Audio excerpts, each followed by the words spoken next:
and welcome to South Asia Today, a show that provides you glimpses of South Asia.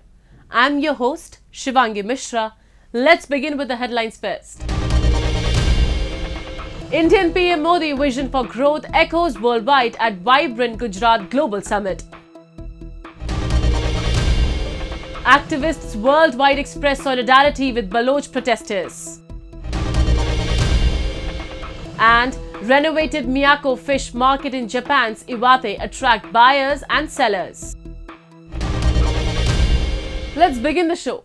At the recently concluded Vibrant Gujarat Global Summit 2024 in India's Gandhinagar, leaders, innovators and investors from world over came together to witness a global spectacle. Under the leadership of Prime Minister Narendra Modi, the summit exemplified a commitment to economic growth, resilience and global collaboration. The theme of the summit was Gateway to the Future, which refers to the simple convergence of ideas that will shape the future. Have a look at this groundbreaking event.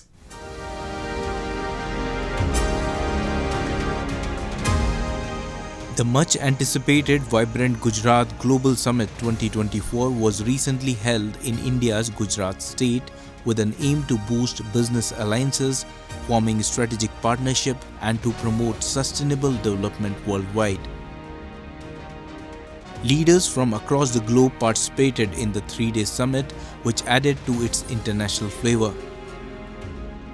The summit demonstrated a dedication to global cooperation, resilience and economic growth under the leadership of Indian Prime Minister Narendra Modi.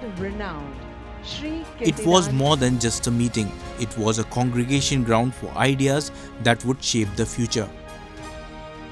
India's Prime Minister Narendra Modi made a strong pitch to woo global investors to the world's fastest growing economy, saying there are new opportunities across sectors and regions for mutual prosperity. People-centric development. While highlighting that India's economy has shown momentum and resilience despite geopolitical troubles around the world, PM Modi invited investors to be a part of its growth journey in the future. The world looks at India as an important pillar of stability, a friend who can be trusted, a partner who believes in people-centric development, a voice that believes in global good, a voice of the global south, an engine of growth in the global economy, a technology hub for finding solutions, a powerhouse of talented youth, and a democracy that delivers.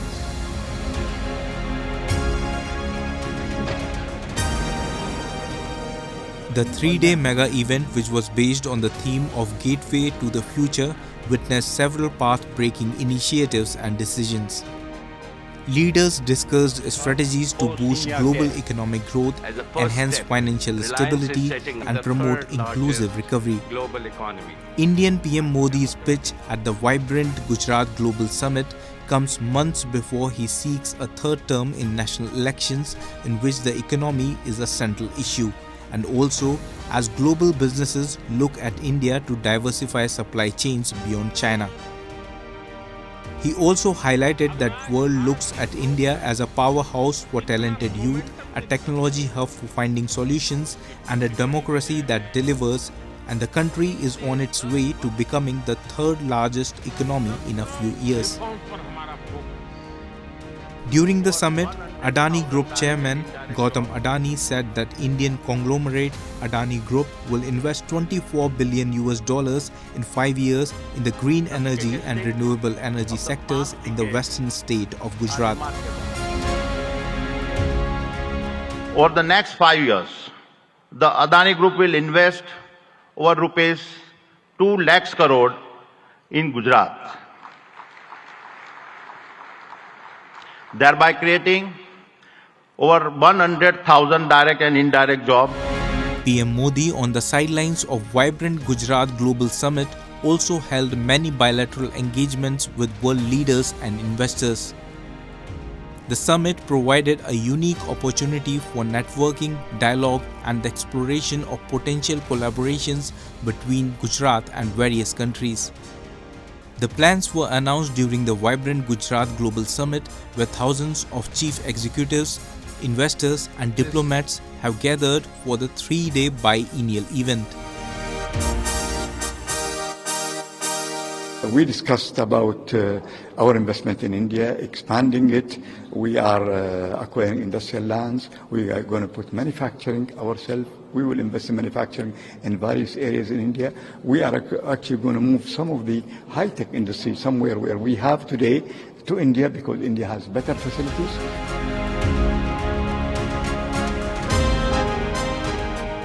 Indian Prime Minister opened the vibrant Gujarat Global Trade Show and toured the pavilions, including International Pavilion, E-Mobility, Smart Infrastructure and Innovation Decade, with Mozambique President Filipe Jacinto Nyusi and Timor-Leste President Jose Ramos Horta. From dynamic sessions on technology and sustainable development to a bustling exhibition, the event showcased some cutting-edge innovations. The summit served as a melting pot of opportunities for global investors.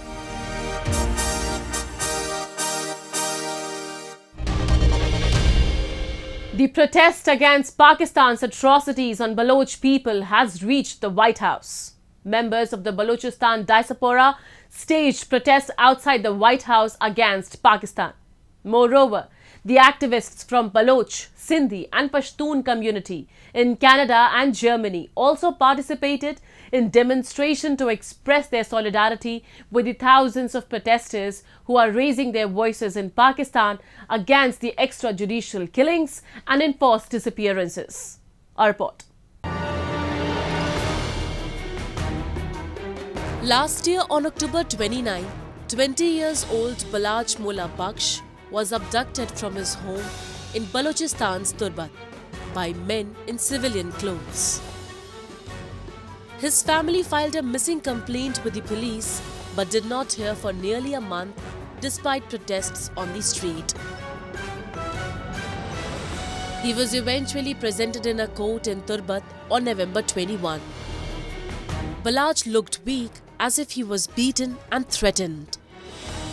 2 days later, the family came to know that Baloch had been killed in custody.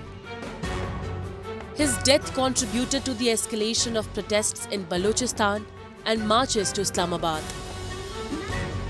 Led by Baloch activist Dr. Maharang Baloch, thousands of women and activists marched to the capital city, Islamabad. While leading the protest against extrajudicial killings, Maharang is facing both physical and mental torment by Pakistani security forces and establishment. Still, a large number of Baloch families are participating in the sit-in protest for the safe recovery of missing persons in the Islamabad. Now, the protest against Pakistan's atrocities on Baloch people has reached the White House. Recently, members of the Baloch diaspora protested outside the White House against Pakistan. They raised questions about the enforced disappearances of Baloch people in Pakistan. One of the protesters and a former speaker of the Balochistan Assembly, Wahid Baloch, highlighted the atrocities in Balochistan. आज जो है पाकिस्तान की 75 साल की जो atrocities Balochistan में हो रही है उनके खिलाफ यहाँ पर आकर हम एहतजाज कर रहे हैं। और हालिया दिनों में पाकिस्तान में बलूच ख़वातीन और उन जिनके ख़ानदानों को जो है अगवा किया गया है, जबरी गुमशुदगियाँ हुई, उनके साथ यकजहती कर रहे हैं जी। तो ये जो है बुनियादी मकसद है यहाँ पर एहतजाज का। बलूचिस्तान में पाकिस्तान पिछले 75 सालों से जो है मुसलसल कब्ज़ा किए हुए हैं और जबरन जो है लोगों को उनकी ज़िंदगियों से, उनके इंसानी हकूक़ से, सियासी हकूक़ से, जमहूरी हकूक़ से महरूम किया हुआ है। Seeking an end to the Baloch genocide in Pakistan, the protesters sought intervention of the Biden government in the matter. A young Baloch, Sami Baloch, said that whatever happened to Baloch people is atrocious and a violation to human rights. I'm here today because there's a Baloch genocide happening, and it's been happening since partition. And Pakistan annexed Balochistan in 1947, and we're here today because many Baloch people have been murdered and they have been genocided and kidnapped by the Pakistani army and military. And today we're here to stand with Baloch people that are still in Balochistan, that weren't sent here in exile, and we're here to stand with them and to stand with those families because what is happening is atrocious. The diaspora nations of Baloch, Sindhis and Pashtuns in Canada recently called for a demonstration to express their solidarity with the thousands of Baloch protesters. The joint protest called by the Baloch Human Rights Council of Canada, World Sindhi Council and Pashtun Council Canada condemned in the strongest terms Islamabad's apartheid policies of violence and repression against the oppressed people. The Baloch National Movement Germany chapter also staged protests in solidarity with missing persons. Pakistani atrocity, despite of addressing their genuine grievances, they have been using force to crush this movement. And today we are here to express our solidarity with them, and our purpose is here to tell the world that there is a systematic genocide going on in Balochistan committed by the Pakistani security forces. But the entire world is unknown to this grave humanitarian crisis in Balochistan, and it is our responsibility to tell the world, and it is the responsibility of the civilized world to take initiative to stop this humanitarian crisis in Balochistan. Thousands of Baloch people have been abducted in Pakistan. This includes women and innocent children. A number of Baloch activists have accused China in the past for increased violence in the region. They say Pakistan army is just paving way for the China-Pakistan economic corridor, which the Baloch have opposed vehemently. Pakistan has taken billions of dollars in loans from Beijing and is obliged to do what the latter demands. Baloch say a region where poverty is already widespread due to state policies cannot even expect its future when both China and Pakistan will plunder it together. Now we take a look at some happenings in Asia in a segment called Asia Watch. German farmers started a week of nationwide protests in response to plans to phase out agricultural subsidies as the coalition government scrambles to fix its finances. Images showed convoys of tractors and trucks, some adorned with protest banners, on German roads in sub-zero pre-dawn temperatures. Police reports said that roads and highway ramps were blocked in multiple locations, causing traffic jams during the morning rush hour. A backlash from farmers last week prompted Chancellor Olaf Scholz's coalition racing to finalize a 2024 budget draft that was delayed by a court ruling to make unexpected changes, including modifying plans to cut subsidies for agriculture.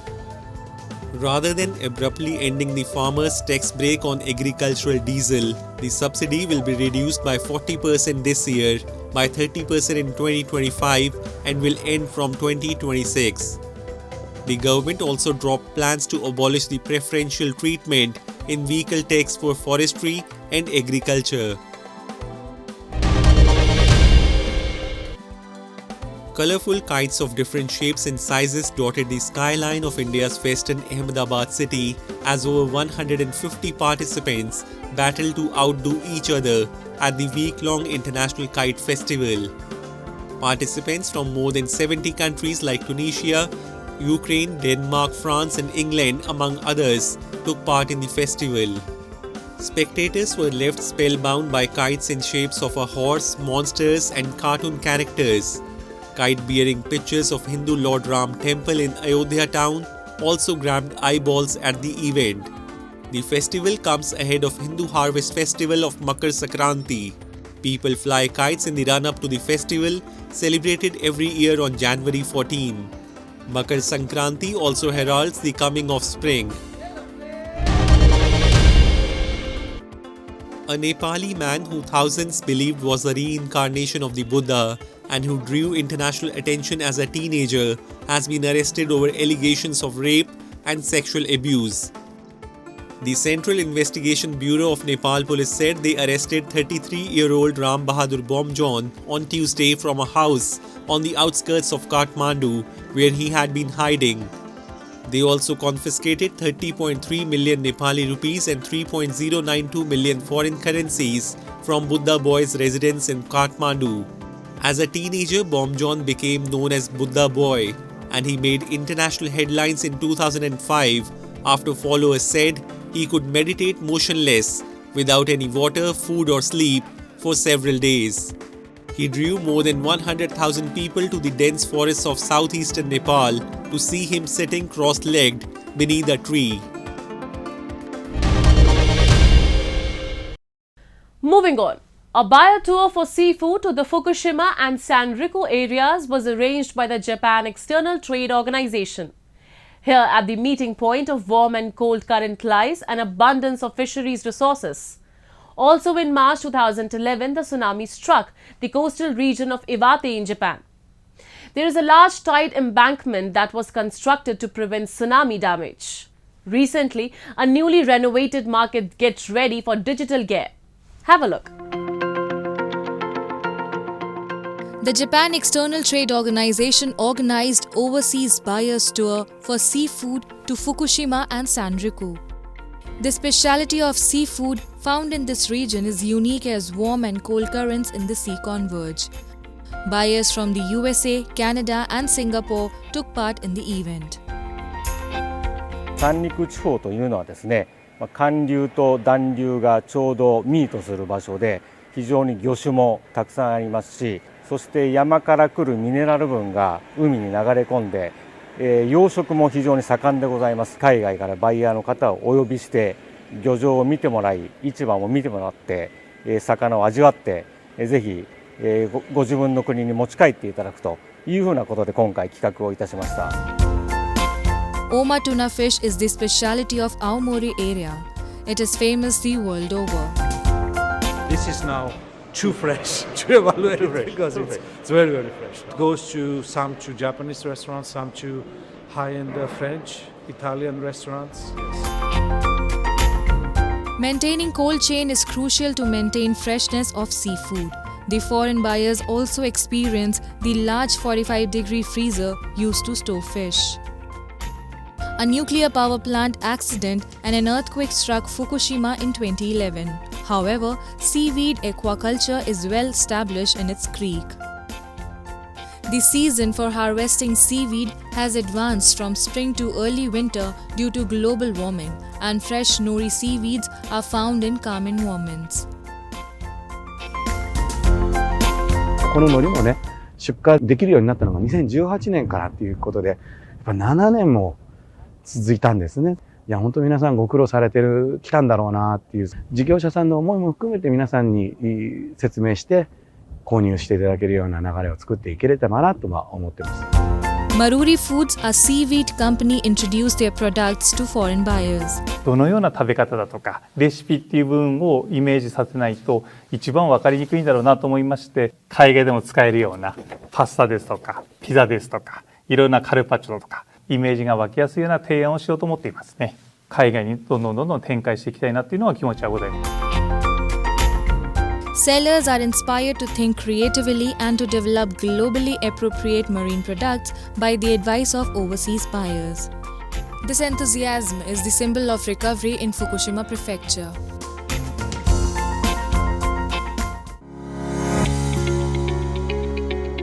In March 2011, the tsunami struck the coastal region of Iwate in Japan. There's a large tide embankment that was constructed to prevent tsunami damage. Miyako Fish Market was badly damaged after the tsunami. Now, a newly renovated market gets ready for digital gear. Sellers use tablets to collect and share the amount of fish and other seafood items. 食品分野ですから、オンラインで話はできてもですね、現場を見て実際に味わうというふうなことがなかなかこの3年間できなかったので、実体験を持って商品をよく見てもらって、そして契約に結びつけてもらうというふうなことができればいいなというふうに思っています。Foreign buyers visited the marine product company and were introduced to its facility. Taste of Iwate oysters, scallops, abalone and octopus were offered. The port of Ishinomaki was damaged by tsunami in March 2011. Now it is the 5th largest collection center of fish in Japan. The length of the harbour is 875 meters. It is a Guinness World Record where various fishes and Sanriku marine products are landed throughout the year. Kinka brand mackerels, which is used in making sushi, has become a world brand. 特にそのホタテの部分に関しては大きいサイズも含めて買いたいものがたくさんありますので、商談会とかでもメールのやり取りも含めて今進めている段階です。水温の変化で取れる業種も変わってきているというところがありますので、まだ知られてないような情報とかを収集をして、さらに輸出の幅を広げていけたらいいかなと思っています。寿司スライス、ネタですね。アメリカも人手不足の件もあって、バックヤードでできたことができないという中で、コストとしてはちょっと上がっても、製品として入れることによってバランスを取り、新商品に手を出していくと。加工技術が高いと思いますので、これから求められていくんじゃないかなと思います。Japanese vendors want to meet global buyers for their goods and services. It is the ideal chance for mutual learning and the creation of a game-changing new product. The dipping temperatures in the Kashmir Valley are prompting residents to look for warm clothing and bedding accessories. As Fairan becomes the most sought after winter wear, the Kashmiri electric blankets are becoming the first choice among the residents when it comes to warmth and comfort during sleep. The demand of Kashmiri electric blankets is rising across the Union Territory and beyond. The business of electric blankets is booming in Kashmir Valley, thereby creating more job opportunities for the youth. We have a report. As cold winter months blanket the Kashmir Valley in white snow, the dip in mercury has prompted the residents to buy warm bedding accessories. The electric blankets are becoming largely popular among the residents as they find it affordable and a good utility during the sub-zero temperatures.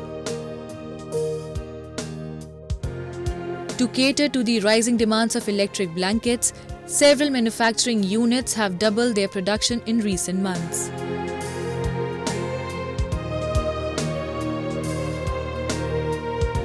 मैं downtown में रहता हूँ। हम यहाँ रंगरेट में ये electric blankets बनाते हैं।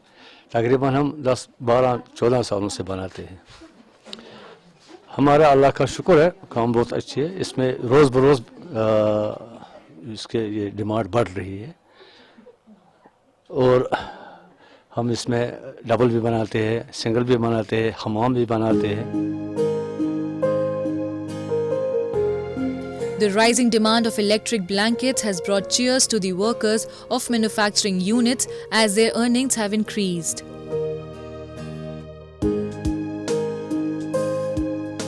The employees in one of the manufacturing units find it a gender-equal workplace and a good opportunity to earn money. इधर सारा काम चल रहा है, इधर कोई भी काम चल रहा है, इधर अच्छा काम चल रहा है इधर, रोजगार भी अच्छा मिल रहा है, चाहे लड़के होता है चाहे लड़का होता है, इधर काम करने अच्छा मिल रहा काम, रोजगार भी अच्छा मिल रहा है इधर, हर किसी को गरीबी भी दूर भी होता है। हाँ। तो आप कितने टाइम से यहाँ? मेरे को 10 साल हो गए इधर काम करने।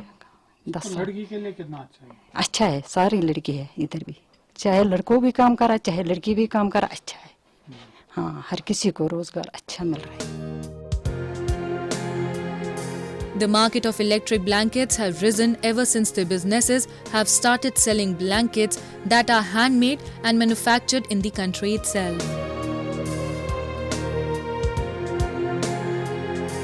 The Kashmiri electric blankets have become the top choice for customers as they believe the imported blankets lacked quality and weighed heavy on their pocket.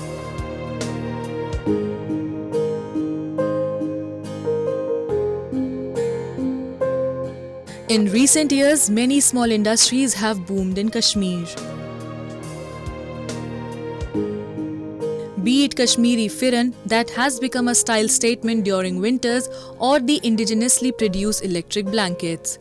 With the ease of doing business in the country, Kashmiri products are reaching far corners of India and beyond.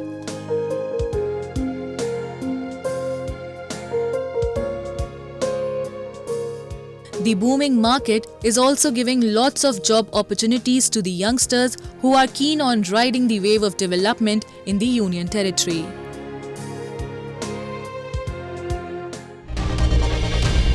It's time for me to wrap up today's episode. We'll be back next week at the same time. This is Shivangi Mishra signing off on behalf of the entire production team of South Asia Today. Goodbye and take care.